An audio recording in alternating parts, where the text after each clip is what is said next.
Hello hello hello check check hello check check hello hello hello check ఇది okay hello hello check. దేవుని బిడ్డలారా, మనియర్పల్లి సంఘ సభ్యులారా, అలాగే మరి ఇతర సంఘము నుంచి దేవుని యొక్క పరిశుద్ధాత్మ ప్రేరేపణ వలన ఇక్కడికి చేరి వచ్చిన మీ అందరినీ కూడా అతి శ్రేష్టమైన మన ప్రభు పేరట మీ అందరినీ ఆహ్వానిస్తున్నాను. హల్లెలూయా, ఆమేన్. దేవుని బిడ్డలారా, ఈరోజు మనము ఒక ప్రత్యేకమైనటువంటి దినము మన జీవితంలో. ఎందుకు తెలుసా మీకు అందరికీ? ఈరోజు మనియర్పల్లి ఏం జరుగుతుంది? ఇక్కడ సంఘ ప్రతిష్ట దినము జరుపుకుంటున్నాం మనం. మనియర్పల్లి సంఘ ప్రతిష్ట దినము మనము జరుపుకుంటున్నాం దేవుని బిడ్డలారా. మరి అక్కడ ఏముందండి? కేవలం గోడలు ఉన్నాయా? అందులో ఉన్నటువంటి తబలా, మ్యూజిక్ సిస్టమ్. మనం దేన్ని ప్రతిష్ఠిస్తున్నాము చెప్పండి ఒకసారి? సంఘమును ప్రతిష్ఠిస్తున్నాం. సంఘం అంటే ఎవరండి? చెప్పండి ఒకసారి. సంఘం అంటే ఎవరు? తెలుసు కదా అందరికీ? తెలుసా తెలియదా? సంఘంలో ఎవరు ఉంటారండి? సంఘ సభ్యులు ఉంటారు, సంఘ పెద్దలు ఉంటారు, సంఘ యవనస్తులు ఉంటారు, సంఘ కాపరి గారు ఉంటారు. సంఘముకు మరి ఇతర సొసైటీకి ఒక పబ్లిక్ అసోసియేషన్ ఆఫీసర్స్ ఉంటారు, పరిచారకులు ఉంటారు, డీకన్స్ ఉంటారు. సంఘములో ఎన్నుకోబడ్డటువంటి నాయకులు ఉంటారు, ప్రెసిడెంట్ ఉంటారు, సంఘ ట్రెజరర్ ఉంటారు, సంఘ నాయకులు ఉంటారు. అవునా? మరి సంఘమును ప్రతిష్ఠించుట అంటే కేవలం అక్కడ ఒక రిబ్బన్ కట్టేసి ఈ రోజుకు మాత్రమే సంఘ ప్రతిష్ఠత దినమని రిబ్బన్ కట్ చేస్తే ప్రతిష్ఠించినట్టు అండి? చెప్పండి. దేవుని బిడ్డలారా, దేవుని యొక్క రాకడ చాలా చాలా అతి త్వరలో ఉన్నది. నీ ఇష్టానుసారమైనటువంటి జీవితంలో నీవు జీవిస్తున్నావేమో.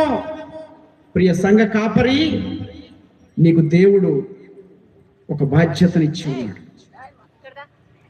ప్రియ సంఘంలో ఉన్నటువంటి కోశాధికారి, నిన్ను నమ్మి దేవుడు నీకు ఖజానా సంచి, ఒక బాధ్యతను, గృహ నిర్వాహకను, సంఘమును నిలబెట్టాల్సినటువంటి బాధ్యత నీకు ఇచ్చి ఉన్నాడు.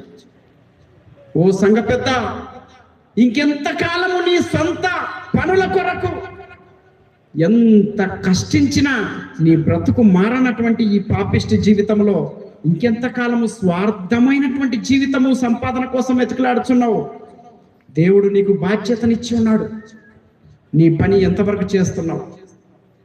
ఓ ప్రియ యవనస్తుడా, యవనురాలా, సంఘములో ఉన్న ప్రతి బిడ్డకు దేవుడు ఏమిచ్చున్నాడండి? బాధ్యతలు ఇచ్చి ఉన్నాడు. ఏంటవి బాధ్యతలు? మరి సంఘము ప్రతిష్ఠిత దినము కాబట్టి ఈరోజు నేను ఒక చక్కటి వాక్యం ఎంచుకున్నానండి. సిద్ధపాటు, సంఘము యొక్క సిద్ధపాటు. దయచేసి మీరందరూ కూడా ఈ వాక్యమును జాగ్రత్తగా వినాలి, శ్రద్ధగా మీరు అర్థం చేసుకోవాలి. మత్తయి సువార్త 25వ అధ్యాయము.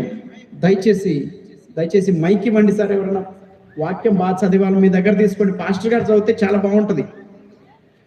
మత్తయి సువార్త 25వ అధ్యాయము కొన్ని వచనములు మనం చదువుకుందామండి. చదవండి. నాకు కొంచెం వాక్యం త్వరగా అందిస్తే చాలా బాగుంటుందండి. దయచేసి 1 నుంచి చదవండి. పరలోక రాజ్యము తమ దివిటీలు పట్టుకొని పెండ్లి కుమారుని ఎదుర్కొంటకు బయలుదేరిన చాలా మంది కన్యకలను పోలినది. చాలండి. ఎంతమంది పరలోక రాజ్యానికి వెళ్ళాలని ఉన్నారు? ఇక్కడ చేతుల పైకి పెట్టండి. పరలోక రాజ్యముకు వెళ్ళాలని ప్రతి ఒక్కరికి ఆశ ఉన్నదా లేదా? యేసు ప్రభు వారు ఇక్కడ చేరి ఉన్నటువంటి ప్రతి ఒక్కరిని ప్రేమించాడండి. బిడ్డ శరత్ బాబు, ఇదిగో నా కుమార్తెలు, నా కుమారులు యవనులు దారి తప్పి వారి యొక్క ఈ లోక ఆకర్షణలో తిరుగుతున్నారు కదా. ఈరోజు నీవు ఈ వాక్యము చెప్పాలని నా హృదయాంతరంగములో ప్రేరేపణ కలిగి పరిశుద్ధాత్మ ద్వారా మీ అందరితో దేవుడి వాక్యంతో మాట్లాడుతున్నాడండి. మన ముఖ్యాంశము, మూల అంశము ఒక క్రైస్తవుడిగా మారటానికి ఏంటండి చెప్పండి?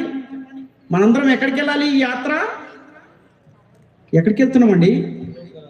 మన ఆశ ఏంటి? ఎవరు చెప్పట్లేదు. ఏంటి మన ఆశ? పరలోక రాజ్యం. రేపు వచ్చే పండగ ఎలా జరుపుకోవాలి? రేపు ఉదయంనే లేస్తే మా బిడ్డలకు ఫీజు ఎలా కట్టాలి? రేపు ఉదయంనే లేస్తే నా పంట పొలానికి ఏమి ఎరువు వేయాలి? కనీసం అవన్నీ చెప్పాలి కదా మీరు. ఏంటి మన ఆశ క్రైస్తవునిగా? దయచేసి అందరు నన్ను చూడాలండి, ఎవరు డిస్టర్బ్ చేయొద్దు దయచేసి. ఇది 3వ రోజు రాత్రి చివరి దినము. వాక్యము మీరందరూ వినాలి. ఒక క్రైస్తవునిగా మారటానికి అంత సులభం కాదండి. ఈ ప్రపంచంలో ఎన్నో సిద్ధాంతాలు ఉన్నాయి, ఎన్నో మతములు ఉన్నాయి. ప్రతి ఒక్కరూ అన్ని మతములను ఈజీగా ఎంచుకుంటారు. కానీ క్రైస్తవ మతం ఎంచుకోవాలంటే చాలా కష్టమైనదండి. ఎందుకంటే ఇది పరిశుద్ధమైన, మనల్ని నడిపించేటువంటి మన దేవుడు పరిశుద్ధుడు. నేను పరిశుద్ధుడని గనక నీవు కూడా పరిశుద్ధునిగా ఉండమని కోరుచున్నాడు మన దేవుడు. మన ఇష్టానుసారమైనటువంటి జీవితం జీవిస్తే నువ్వు క్రైస్తవుడు కాదండి. అందుకని దేవుడు ఏం చేశాడు? 10 ఆజ్ఞలు మనకు ఇచ్చాడు. దేవుడు ఇచ్చినటువంటి ఆజ్ఞల ప్రకారము మనల్ని జీవించమంటున్నాడు. మన దేవుడు ఏమంటున్నాడండి?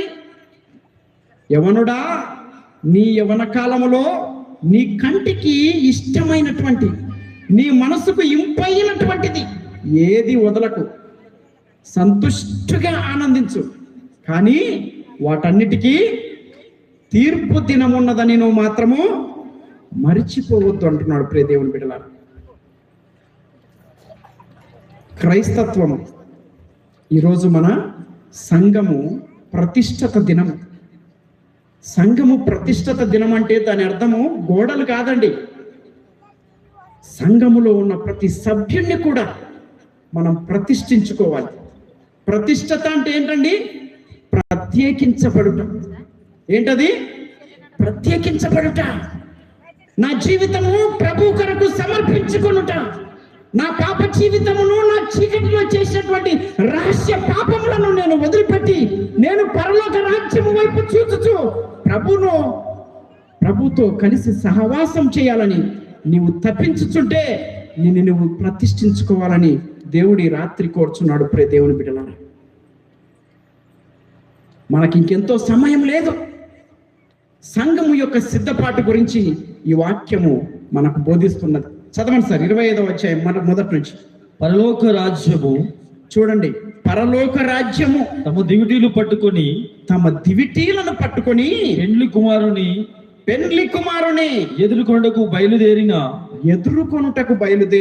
10 మంది కన్యకలను పోలి ఉన్నది. 10 మంది కన్యకలను పోలి ఉన్నదని. మా ఊర్లో గత కొద్ది సంవత్సరంలో, అంటే నేను అక్కడ ఊరికి చాలా తక్కువగా వెళ్తాను. నేను చిన్నగా ఉన్నప్పుడు ఊర్లో ఉన్నటువంటి ఒక పెద్ద రెడ్డి గారింటి దగ్గర అమ్మాయి మా కాలనీ నుంచి పెళ్లి కొడుకును సిద్ధం చేసుకొని, ఆ రోజుల్లో చీకటి ఎక్కువ ఉండేది, ఇంత కరెంటు వసతి లేదు మనకు. కాబట్టి లాంతర్లు తల మీద పెట్టుకొని ఆ పెళ్లి విందుకు వచ్చినటువంటి వారందరం కూడా పెళ్లి కుమారుణ్ణి ఎదుర్కోవటానికి, పెళ్లి కూతురు వారితో ఉన్నటువంటి ఈ బృందం ఎదుర్కోవటానికి ఈ దివిటీలు పట్టుకొని ఆ పెళ్లి కొడుకుని ఎదురు చూసుకొని వారిద్దరిని తీసుకొచ్చి పెళ్లి మండపంకి తీసుకొచ్చేవాళ్ళని. ఈ వాక్యము బోధిస్తున్నది మనతోటి ఏమని? పరలోక రాజ్యము తమ దివిటీలు పట్టుకొని పెళ్లి కుమారుని కొరకు ఎదుర్కొనుటకు బయలుదేరిన 10 మంది కన్యకలను పోలి ఉన్నది. దేవుని బిడ్డలారా, పెళ్లి కుమారుడు ఎవరండి ఇక్కడ? ఎవరు? యేసుక్రీస్తు వారు. మరి అక్కడ ఉన్నటువంటి 10 మంది కన్యకలు ఎవరు చెప్పండి? సంఘములో ఉన్నటువంటి విశ్వాసులను పోలుస్తున్నది. అక్కడ ఉన్నటువంటి దివిటీలు ఏంటంట చూడండి. దేవుని యొక్క వాక్యం. మనం క్రైస్తవులమే కదా అమ్మా, జాగ్రత్తగా వినండి ఈ వాక్యం. ఈరోజు ఆఖరి రోజు. నా ప్రియ సహోదరి సహోదరుడా, నీ మనస్సులో నీవు దేవుణ్ణి ప్రేమిస్తున్నావా? నీవు పరలోక రాజ్యంలో చేరాలని తపన పడి ఉన్నవా? రెండవ రాకడలో వచ్చుచున్నటువంటి ఆ యేసు ప్రభువును ఎదుర్కోవటానికి సిద్ధపడి ఉన్నావా? నీవేమి నింపుకోవాలంట? ఏముండాలి? దివిటీలు. దివిటీలు అంటే ఏంటండి? లైట్ అంటే ఏంటి? వెలుగు. వెలుగు అంటే ఏంటి? దేవుని యొక్క వాక్యం. మొట్టమొదటి స్థానంలో మనం ఉన్నాం. మొట్టమొదటి అంశం.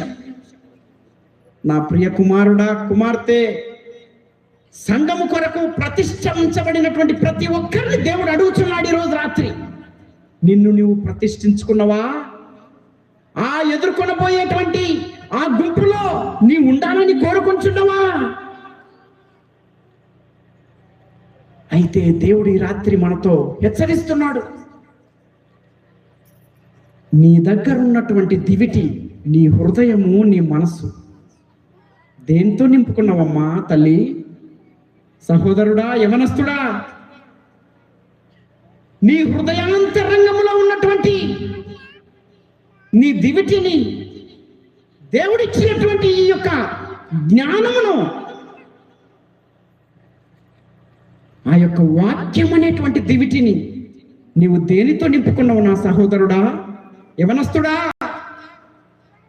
రాత్రింబవళ్ళు సాతానుడు చూపిస్తున్నటువంటి ఆ యొక్క మాయలోకంలో, ఇంద్రజాలంలో పడిపోయి సాతాను ఆకర్షిస్తున్నటువంటి ఆ స్మార్ట్ ఫోన్లో వీడియో గేమ్స్తో నింపుకున్నావా నా సహోదరుడా? నా అక్క చెల్లెమ్మలు, కూర్చున్నటువంటి స్త్రీలందరూ, అమ్మా, దేవుడు అడుగుతున్నాడు ఈరోజు రాత్రి ప్రతి ఒక్కరిని. చీకటి పడంగానే, నా కుమార్తె,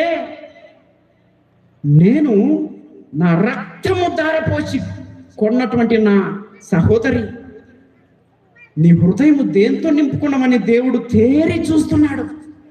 టీవీలో వచ్చేటువంటి సీరియల్స్తో నింపుకున్నావా? నీ ఆలోచన, నీవు దేని గురించి పరిగెడుతున్నావు?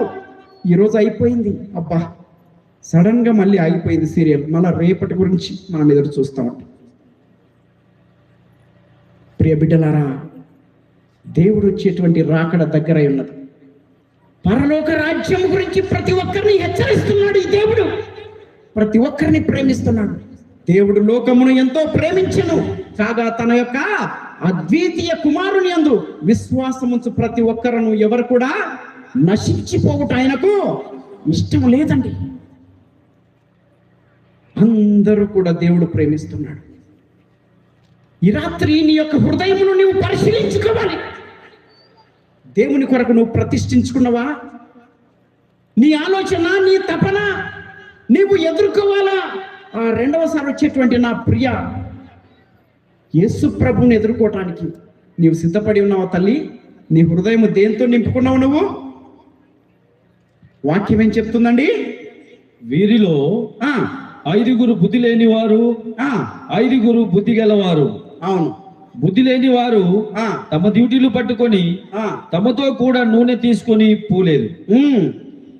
బుద్ధి గలవారు తమ డ్యూటీలతో కూడా సిద్ధులలో నూనె తీసుకొని పోయిరి. చూడండి అమ్మా, ప్రతి సంఘంలో కూడా 2 రకాల మనుషులు ఉంటారు. 2 రకాల మనుషులుంటారు. ఒక గుంపు దేనికి చెందినది?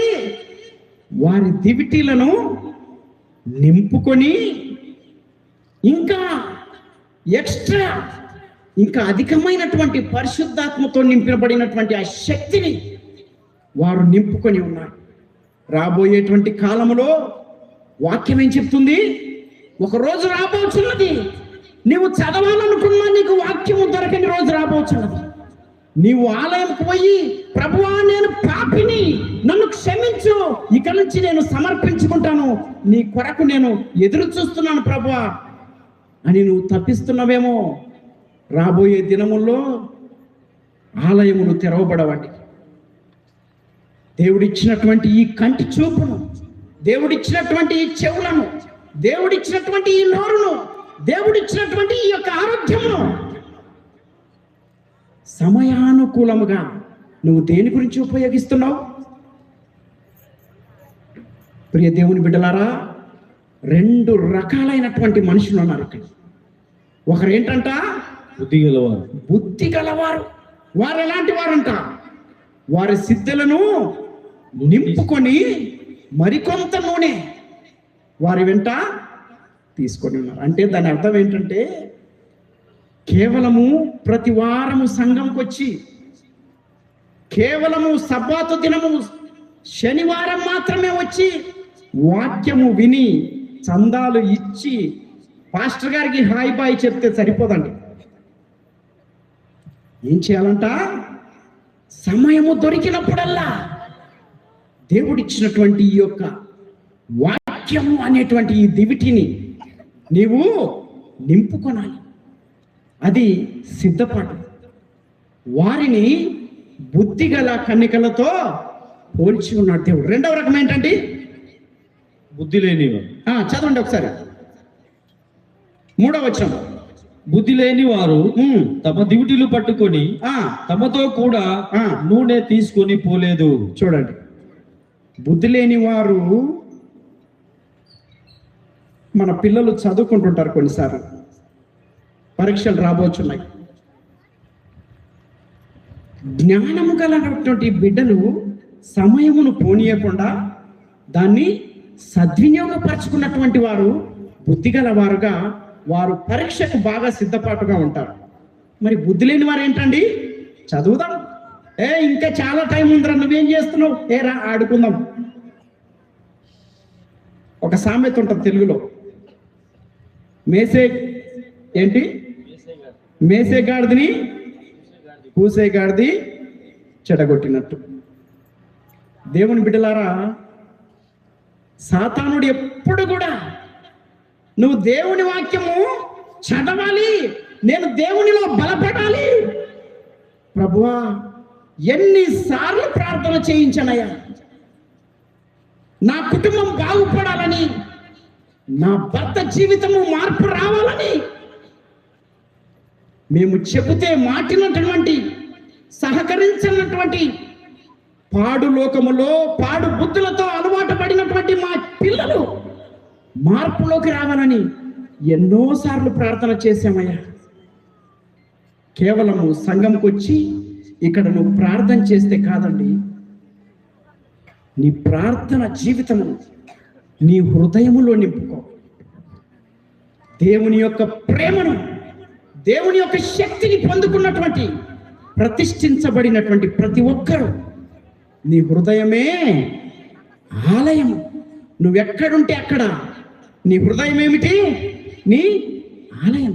తల్లిదండ్రులుగా, పెద్దలుగా ఈ పవిత్రమైనటువంటి జీవితమును మనము అమలుపరచకుండా మన బిడ్డలు బాగుపడాలి.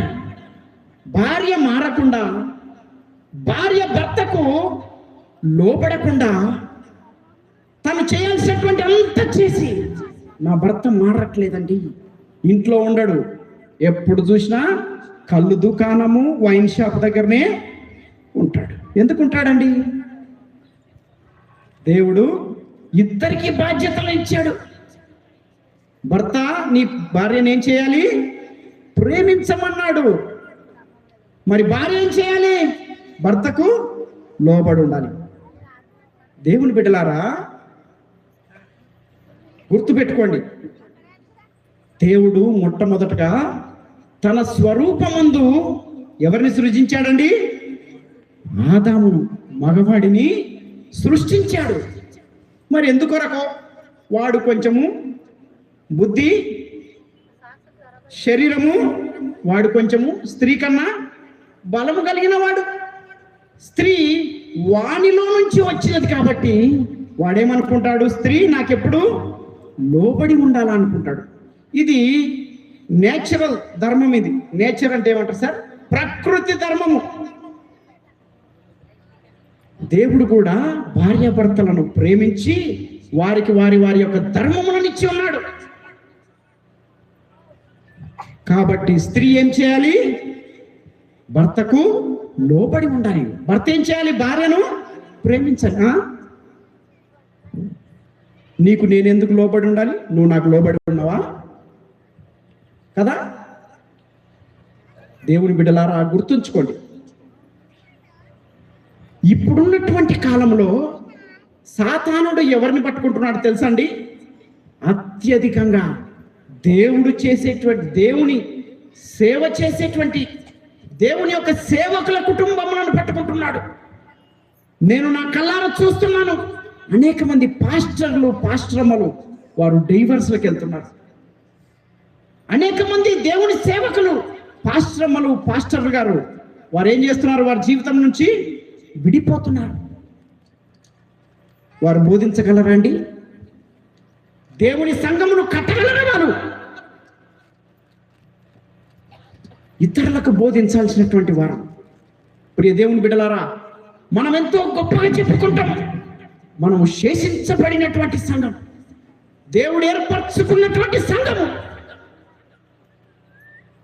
దేవుడు ఏర్పరచుకున్నటువంటి సంఘము దేవుడు యొక్క సిద్ధాంతములను పాటించమంటున్నాడు. నా ప్రియ కుమార్తె, కుమారుడా, ఇక్కడ 2 గుంపులు ఉన్నాయి. సిద్ధపాటుగా ఉన్నటువంటి గుంపు ఒకటి బుద్ధిగల కన్యకలను పోలుస్తుంది. ఇంకో గుంపు ఉన్నది, వారికి ఏంటంట? కేర్లెస్నెస్. తెలుగులో ఏమంటారు సార్? నిర్లక్ష్యం గలవారు. చూద్దాంలే, పాస్టర్ గారు ప్రతిరోజు ఇదే బోధ చేస్తూ ఉంటాడు. చర్చికి వెళ్ళాలంటే అబ్బా ఎన్ని బుద్ధులు చెప్తారో. ఇక మా యవ్వనంలో, మీ యవ్వనంలో ఉన్నప్పుడు మీరు ఎటు సంతోషించలేదు, మీరు అనుభవించలేదు. డాడీ, మమ్మీ, మమ్మల్నన్నా మా జీవితం మేము ఎంజాయ్ చేయనివ్వండి. వాడు యవ్వనస్తుడు ఉంటాడు, తల్లిదండ్రులు వారి యొక్క శ్రమను వాడు చూస్తూ, వారు పడుతున్నటువంటి కష్టమంతా తెలుసు వాడికి. ఉదయం నేను లేస్తే ఈ తల్లిదండ్రులు రేపు రాబోయేటువంటి రోజును ఎలా ఎదుర్కోవాలని తపన పడుతున్నటువంటి, ఈ ఆర్థిక పరమైనటువంటి ఇబ్బందుల్లో ఉన్నటువంటి అనేక కుటుంబములు ఉన్నాయి. కానీ ఆ కుటుంబంలో యవనస్తుడు ఏం చేస్తాడో తెలుసా? నాన్న అగో అక్కడ పోతుంది చూడు బుల్లెట్ బైక్, నాకు ఆ బుల్లెట్ బైక్ గిఫ్ట్ ఇస్తావా?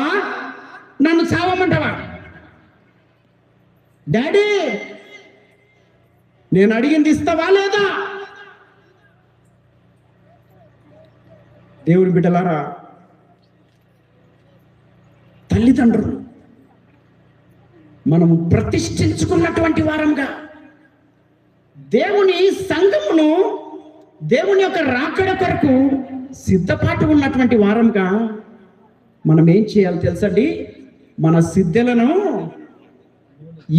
ఈ జ్ఞానమును, ఈ హృదయమును దేంతో నింపుకోమన్నాడు?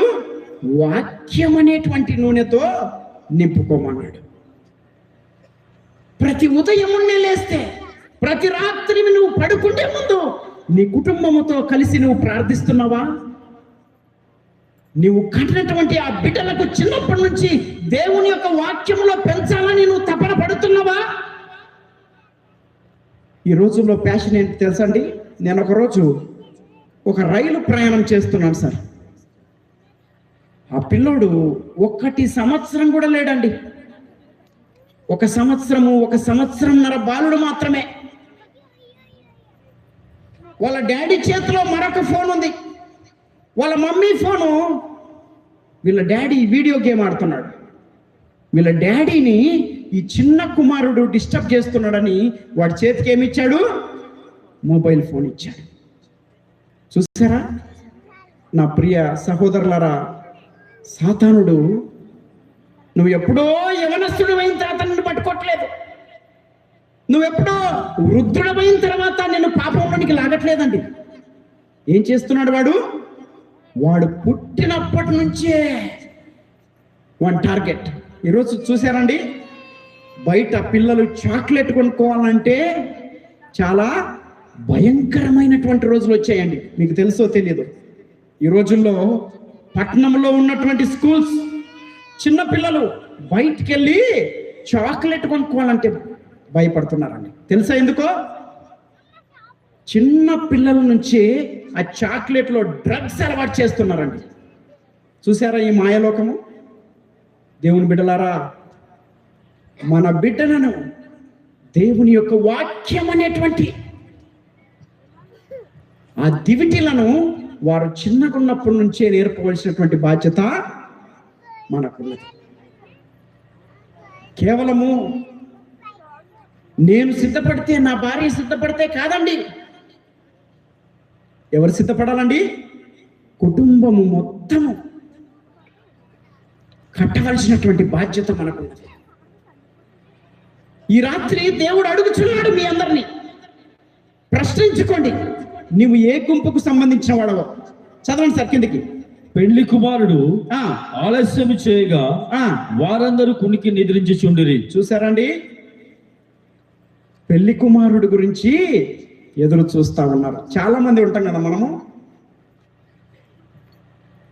దేవుడు రెండవ రాకడ వస్తుందంట అని ఎదురు చూసేవారు చాలా మంది ఉంటారండి. కొంతమంది ఏం మాట్లాడుకుంటారు తెలుసా? ఈ క్రైస్తత్వం అంతా కూడా ఒట్టి డూపు. యేసుప్రభు వస్తాడంట, వీళ్ళని పరలోకం తీసుకెళ్తాడంట, వీళ్ళకు కష్టాలు ఉండవంట, వీళ్ళకి నష్టాలు ఉండవంట, ఇక ఏ బాధ ఉండదంట, ఏ రోగము ఉండదంట. ఎంత అమాయకుడురా వీళ్ళంతా. దేవుని బిడ్డలా, ఎప్పుడైతే ప్రతిష్ఠించబడినటువంటి సంఘమని మనం పిలుచుకున్నప్పుడు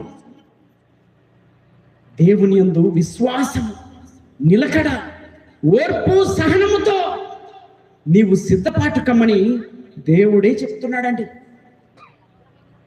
మనం ఇందాక చదువుకున్న ఒక వాక్యము, యేసు ప్రభు యొక్క రాకడ ఎందుకు లేట్ అవుతున్నది? ఆ వాక్యం ఏంటి? ఆయన యందు విశ్వసించు ప్రతి వారును రక్షింపబడాలి, ఏ ఒక్కరు కూడా నశింపబడకూడదు. God is caring for everybody. ఏ ఒక్కరు తప్పిపోకూడదు ఆయన ఉద్దేశం అండి. దేవుని బిడ్డలారా, కాబట్టి పెళ్లి కుమారుడు ఆలస్యము చేస్తున్నాడు. చదవండి. అర్ధరాత్రి వేళ ఇదిగో పెళ్లి కుమారుడు అతను కొని రండి అనే కేక వినబడింది. చూడండి, పెళ్లి కుమారుడు ఆలస్యమైంది. ఇక వీరందరూ నిద్రపోతున్నారు. ఈ నిద్ర ఏంటి తెలుసా? ఈ నిద్ర చీకటి. మనం నిద్రపోయేది ఎక్కడ? నిద్రపోయేటప్పుడు లైట్లు వేస్తామండి? ఉండదు. ఈ నిద్రించేటప్పుడు ఏముంటది? చీకటి. చీకటి అంటే ఏంటి? పాపము. ఏంటండి చీకటి అంటే? పాపము. చీకటిలోనే కదా మనం అన్ని రహస్యమైనటువంటి పనులన్నీ చేస్తాం. అవునా? అవునా కాదా? దేవుని బిడ్డలారా, ఈ చీకటి సమయం, ఈ ఆలస్యమైనప్పుడు ఆ 10 మంది కన్యకలందరూ కూడా ఏం చేశారండి? నిద్రపోతున్నారు. ఈ నిద్ర ఎలాంటిది తెలుసా? నీ హృదయములో పాపముతో నిండి ఉన్నటువంటి కోరికలన్నీ తీర్చుకోవచ్చు. నువ్వు చేయాల్సినటువంటి పాపం అంతా చేయొచ్చు. ఎందుకు తెలుసా? చీకట్లో నువ్వు చేసే పాపం ఎవరికి కనపడదు.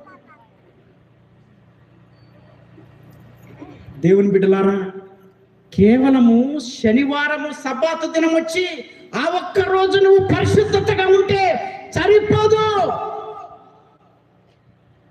మిగతా 6 రోజులన్నీ ఎటువంటిది? ఈ కన్యకలు నిద్రపోతున్నారే చీకటిలో, అటువంటిది మన జీవితం. అవునా కాదా? అవునా కాదా? దేవుని బిడ్డలారా, ఎవరు చేయి పైకెట్టలేదు, మనందరం పరిశుద్ధులమే. సార్ చదవండి. అప్పుడు ఆ కన్యకలందరూ లేచి తమ డ్యూటీలు చక్కపరిచిరి గాని 6వ వచనం చదవండి. అర్ధరాత్రి వేళ ఇదిగో పెళ్లి కుమారుడు, అతనిని ఎదుర్కొనరండి అని కేక వినబడెను. దాని అర్థం ఏంటి తెలుసా అండి? ప్రియ కుమార్తె, కుమారుడా, నువ్వు అనుకుంటుండొచ్చు నా దగ్గర బలమున్నది, నా దగ్గర శక్తి ఉన్నది, నా దగ్గర ధనం ఉన్నది, నా పేరు ప్రఖ్యాతలకి ఊరంతా తెలుసు, ఈ చీకటి సమయం అంతా నా ఇష్టానుసారమైనటువంటి జీవితం జీవించగలను, నాకు ఎదురు ఎవరు లేరు, నా కంటికి నా హృదయముకు ఇంపైనటువంటి పాపమంతా నేను నా కోరికలన్నీ తీర్చుకోగలను. ఆ లోపల దేవుడు వస్తాడేమో, నేను ఈ లోపల నా కార్యములన్నీ చేసుకోవచ్చని నీవు అనుకుంటున్నావేమో ప్రియ దేవుని బిడ్డ. యేసు ప్రభు ఎప్పుడు వచ్చాడండి? పెళ్లి కుమారుడు వారు గాఢ నిద్రలో ఉన్నప్పుడే. ఎప్పుడు వచ్చాడండి? అర్ధరాత్రి వేళ. అర్ధరాత్రి ఏం జరుగుతుంటదండి? నిద్ర. అసలైనటువంటి పాపం అదే. అంటే సరైనటువంటి ఆ గాఢ నిద్ర అంటే ఇక నువ్వు చేసేటువంటి పాపంలో నువ్వు తేలి ఆడిపోతా ఉన్నావు. ఇక నీకెవరు గుర్తు రావట్లేదు, బైబిల్ గుర్తు రావట్లేదు, పాస్టర్ గారు గుర్తు రావట్లేదు, మీ తల్లిదండ్రులు గుర్తు రావట్లేదు. నీ పాపములో గాఢంగా నువ్వు నిండిపోయి ఉన్నావు. ఆ సమయములో యేసు ప్రభు వారు పెళ్లి కుమారుడు ఏంటంట? అర్ధరాత్రి, చదవండి సార్.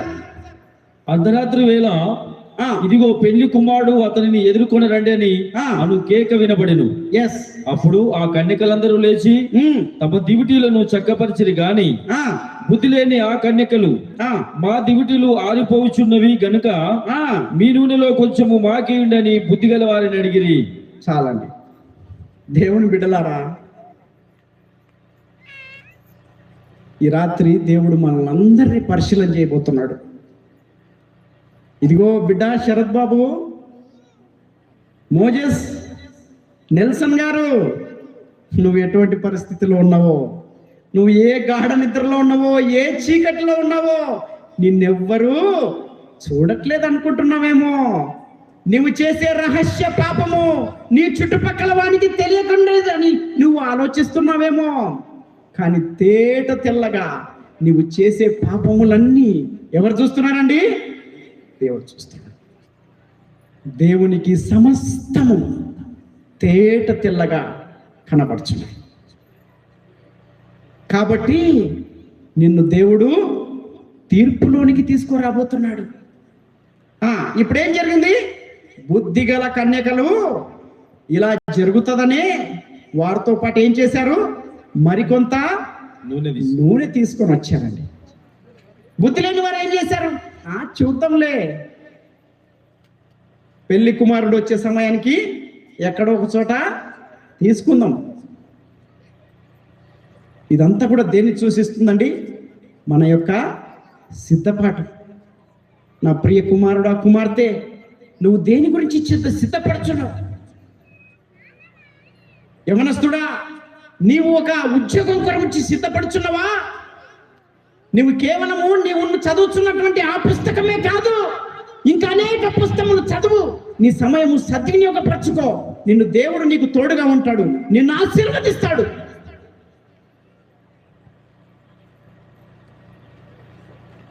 వ్యవసాయం చేసుకుంటున్నటువంటి పెద్ద మనుషులు, స్త్రీలు, నువ్వు అనుకుంటుండొచ్చు ప్రతిసారి నువ్వు చేసే పంట కేవలం అంతే వస్తుందేమో.